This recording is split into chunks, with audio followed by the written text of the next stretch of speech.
இன்றைக்கி என்ன செய்ய போகிறோம்னா சூப்பரான ஒரு முறையில் சிம்பிளான ஒரு முறையில் இறா குழம்பு வைக்க போகிறேன். அது எப்படி வைக்கலாங்கிறத வாங்க வீட்டுக்குள்ள போகும். அடுப்பில் சட்டி வச்சுருக்கேன். அதில் ஒரு 3 டீஸ்பூன் எண்ணெய் ஊற்றிக்கலாம்.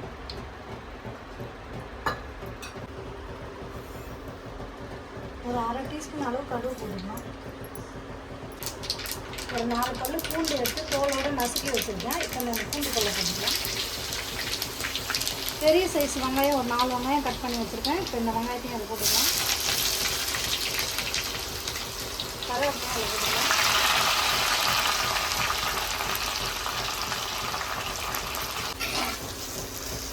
வெங்காயம் நல்லா பொன்னிறமாக சிவந்து வரணும். அந்த அளவுக்கு நல்லா வதக்கி விட்டுக்கலாம்.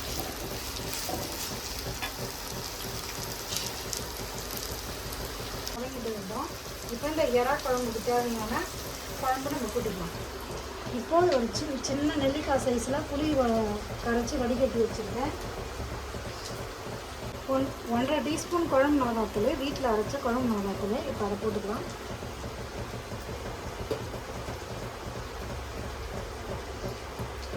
இப்போ நாட்டு கத்திரிக்காய் எடுத்துருக்கேன். இப்போ அந்த கத்திரிக்காயை கட் பண்ணி இப்போ இந்த குழம்புல போட்டுக்கலாம். கட் பண்ணி தக்காளி இந்த கத்திரிக்காயும் கட் பண்ணி அதில் போட்டுக்கலாம்.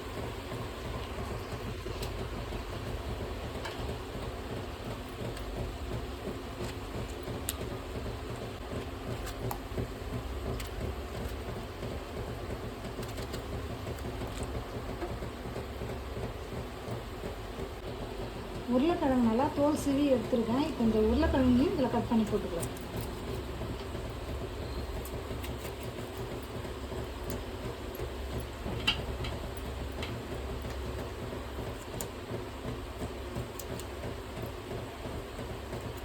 நான் ஏன் இந்த குழம்புல அந்த உருளைக்கிழங்கு கட் பண்ணுறேன்னா, புளிப்பு காரம்லாம் அந்த உருளைக்கிழங்கு கொஞ்சம் எடுத்துடும். அதனால தான் நான் உருளைக்கிழங்கு இதில் போடுறேன். கொஞ்சமாக கருவேப்பிலை போட்டுக்கலாம். குழம்பு ரெடி ஆயிடுச்சு.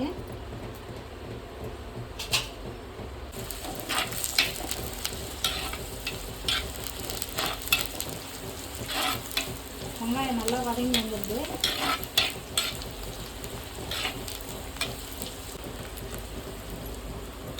வெங்காயம் நல்லா வதங்கிடுச்சு.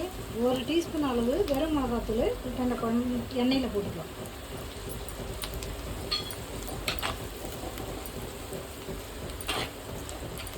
இப்போது முழு தக்காளி ஒரு 3 எடுத்துருக்கேன். நல்லா அரைச்சி எடுத்துருக்கேன். இப்போ இந்த தக்காளியும் இப்போ இந்த வெங்காயம் தக்காளி வதங்கிட்டு பற்றி இதில் ஊற்றி வதக்கலாம்.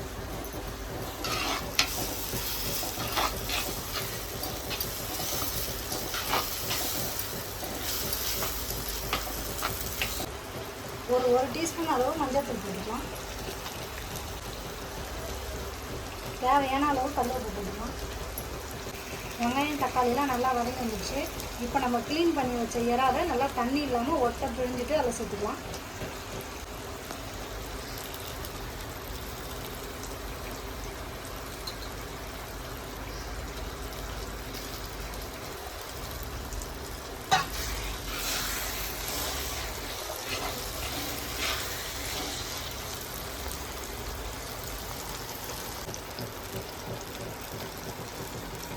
இப்போ வெங்காயம் தக்காளி இறாலாம் போட்டு நல்லா வதங்கி வந்துடுது.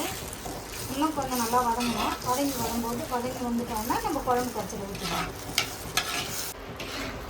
இறாலாம் நல்லா வந்துடுது. வதங்கிடுச்சு. நல்லா அந்த எண்ணெயிலையும் அந்த தக்காளியிலும் நல்லா வதங்கி வந்துடுச்சு. இந்த சமயத்தில் கரைச்சி கூட்டி வச்ச குழம்பை நம்ம இதை ஊற்றிக்கலாம்.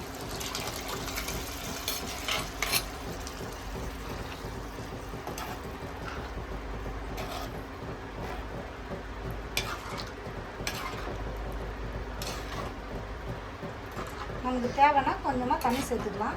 இப்போ நான் இதில் கொஞ்சமாக தண்ணி சேர்க்க போகிறேன்.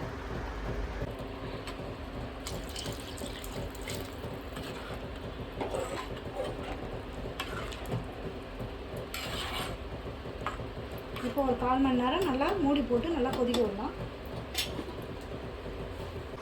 நல்லா மூடி போட்டு ஒரு 15 நிமிஷம் நல்லா கொதிக்கட்டும்.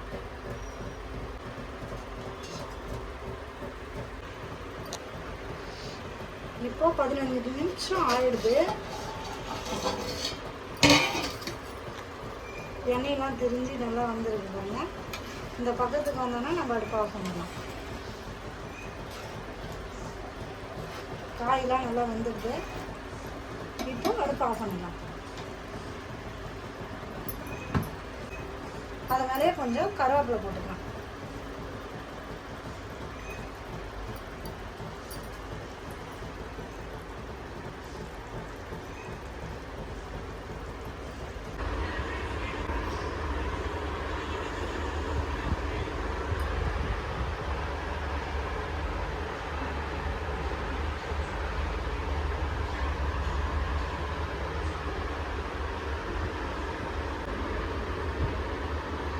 சிம்பிளான ஒரு முறையில் சூப்பரான ஒரு எறா குழம்பு ரெடி ஆயிடுச்சு. இதே மாதிரியே உங்கள் வீட்டில் வச்சு ட்ரை பண்ணி